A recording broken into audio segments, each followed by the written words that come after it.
Olá, meus amigos, Dr. Tiago Andrade de volta. Vamos dar sequência às nossas aulinhas sobre lei do inquilinato e daremos continuidade sobre a questão da solidariedade nos contratos de locação.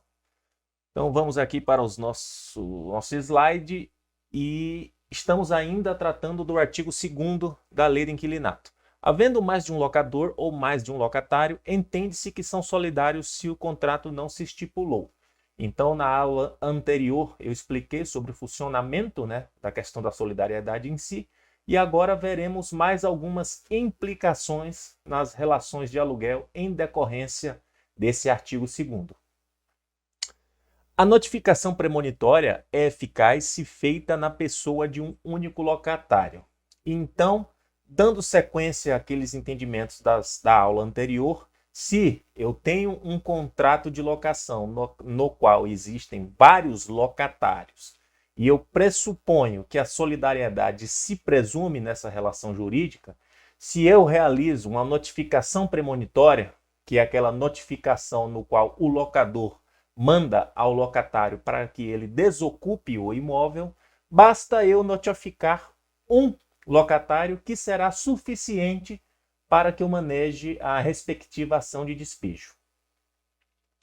Em caso de dispensa da solidariedade, todos deverão integrar a ação e a dívida passa a ser divisível. Lembra na aula passada que eu afirmei que a solidariedade se presume, mas eu posso afastá-la em decorrência de uma cláusula contratual expressa? Pois bem, se assim eu fiz, obviamente que cada locatário não poderá responder integralmente pela dívida, mas apenas em relação à sua quota parte. Então, se eu coloco uma cláusula que afasta a solidariedade, também não posso demandar em relação à integralidade da dívida contra um único locatário inquilino. O pagamento feito por um devedor a um credor extingue a obrigação quanto aos demais. Importante analisar se o contrato permite ao credor autorização para a quitação. Então, partindo do pressuposto que eu possa admitir a solidariedade tanto no polo ativo quanto no polo passivo do contrato, então se um locatário, um inquilino, quita o imóvel a um locador, obviamente que essa quitação se estende aos demais. Logo, se eu faço esse pagamento e este locador, quando recebe o dinheiro, não repassa aos demais locadores, não pode os locadores prejudicados demandar judicialmente um novo pagamento ao inquilino que fez a um dos credores solidários, porque isso é uma consequência da solidariedade em relação aos credores. O pagamento a um credor solidário extingue a dívida em relação aos demais. Agora tem uma peculiaridade. Por quê? Porque é possível que se estipule em contrato que o pagamento só poderá ocorrer a um único credor, ainda que exista a solidariedade. Então, digamos que eu tenho uma solidariedade em relação ao pai, que é o dono do imóvel, com os dois filhos. Todos eles são credores solidários desse contrato de locação, mas o pai determina que os pagamentos deverão ser feitos exclusivamente a ele. Aí você, inquilino, recebe a ligação do filho, que é um dos locadores, ele está precisando de dinheiro e diz para você aquele mês fazer o pagamento diretamente a ele, que já está tudo certo.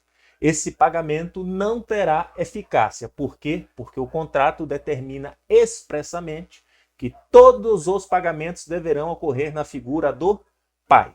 Então, atenção a esse detalhe, porque quem paga errado acaba pagando duas vezes. E esse pagamento feito ao filho espertinho não terá efeito jurídico no sentido da quitação ao pagamento que deveria ter sido feito ao pai. Na hipótese de sucessão, todos os herdeiros serão credores solidários do aluguel, ou seja, ocorrendo o evento morte do locador, presume-se que todos os herdeiros daquele locador são credores solidários do aluguel. Logo, o pagamento feito a qualquer um deles será eficaz perante os demais. Tranquilo? Mas numa situação dessa é sempre o ideal buscar uma composição ali entre todos os herdeiros, tá? Mas de qualquer forma, se houver litígio em relação a esse pagamento, você, locatário inquilino, está tranquilo em efetuar o pagamento, né, a qualquer dos herdeiros que serão credores solidários e pode deixar que eles se matem lá na justiça sobre efetivamente quem deveria receber este aluguel. Tranquilo? Por hoje ficamos aqui e aguardo na próxima aula. Gostou da aula? Fideliza, joinha, segue o canal, já conhece a burocracia aí do YouTube e forte abraço.